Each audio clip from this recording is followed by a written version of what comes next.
ခုနေသေးလိုက်လို့ရပြီအဲ့တော့သားတို့ဘာလို့ဟိုတလောကသမီးမင်္ဂလာဆောင်လာကြရောငါသိမလားနဲ့နော်လိန်ညာကကုန်တယ်မင်းတို့ဘာမှလည်းလုပ်လို့မရအောင်ငါလည်းဘာမှမပြောနိုင်အောင်အဲ့တော့ဦးစင်းက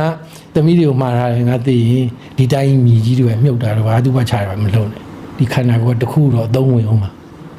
အဲ့ဒါအကြည်လွာတို့ကြောက်ကတ်တို့ဘာတို့ကတည်သွားပြီမင်းခန္ဓာကိုယ်ရဲ့အစိတ်ပိုင်းနဲ့သူ့အချိန်နဲ့သူအလုံးလုံးသေးတယ်တဲ့အဲ့ဒါမင်းတောင်ခွဲဖို့ပေးလိုက်ကွာလို့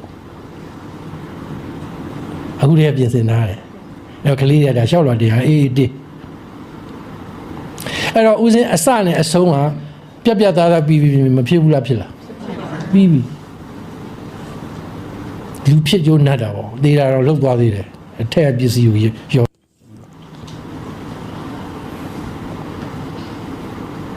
ညာဦးစင်းစီစဉ်ထားတာဒါရောစင်းနေအကုန်လုံးကိုဖြတ်ထားတာခုနကတော့ကြော်ဟင်းဘွားတို့ကပြောမနေနဲ့တော့အများကြီးကြံခဲ့ပြီအခုကနောက်ဆုံးထွက်တဲ့ကူငါ့ကိုလှူလိုက်ဒီခန္ဓာကိုယ်ဘာမှသုံးမရအောင်မင်းတို့ရှုပ်တယ်လေလူတွေခေါ်လိုက်ဖို့ငိုဝယူဝဘာမှလည်းဟုတ်တယ်တကယ်ငိုလားအစ်စ်လားအတူလားရှိသေးတယ်အဲ့တော့ကိုကိစ္စကိုယ့်အကူတောင်းယူတာကောင်းတယ်ကလေးတွေအားမမဟုတ်လေကျွန်တော်အတူပါချတယ်နေအလုပ်တွေပါခွင့်ယူရယူနေအောင်တော့ပြီးပြီနောက်သားတယောက်ကကြော်ဟင်းလို့ဖြစ်ခဲ့ဘူးတဲ့လူကအဲ့လောက်အထိကိုပြင်ဆင်သွားတယ်ဟေးဆိုရင်